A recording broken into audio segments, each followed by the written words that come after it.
Nowadays, people all over the world hate immigrants, especially those countries in the Europes or those countries like Australia, North America, that once they were immigrants.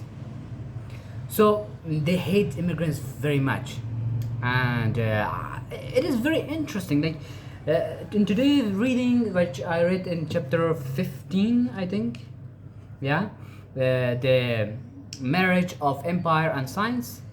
So why the Europeans like got so much interested in science, in technology, and all of that? Because they did it wasn't because they liked the knowledge or they wanted dear scientists to go and discover everything because for the love or for the sake of the science. No, it was for the sake of power, for the sake of empires. They wanted those discoveries so that they can empower them.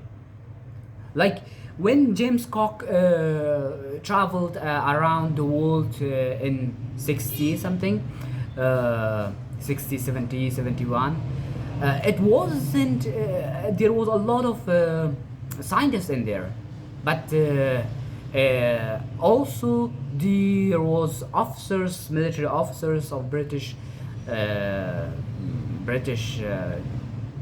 military, and they went all over the world, like the oceanic Australia, all over the world, and discovered a lot of things.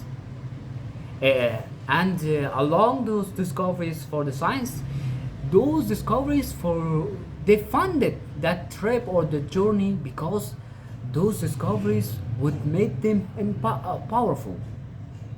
After some time, they invaded or colonized that country. They were immigrants, but they weren't immigrants like today's. Like today, when you go to another country, you are trying to build.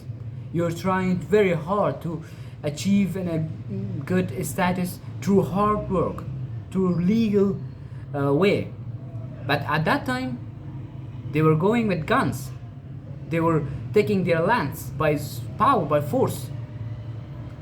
They were killing the indigenous people. They wouldn't take just the jobs. They would take the lands and their lives. This is very hypocritical. Like, I don't know what to say. Like, people on those countries that once they were immigrant and not like today's immigrant, but they were immigrants that was killing the inhabitant, the indigenous people, and taking their lands. Now they are heading against immigrants, and it's very interesting. So yeah, I wanted to talk about this, that the love for the science in Europe that started in the 15th century or 16th century, it wasn't for the sake of science, but it was for the sake of power. That's it for today's video, day 132 of Freedom Talk Challenge. I hope that you have learned something, and I hope I can see you in tomorrow's video. Till then, take care.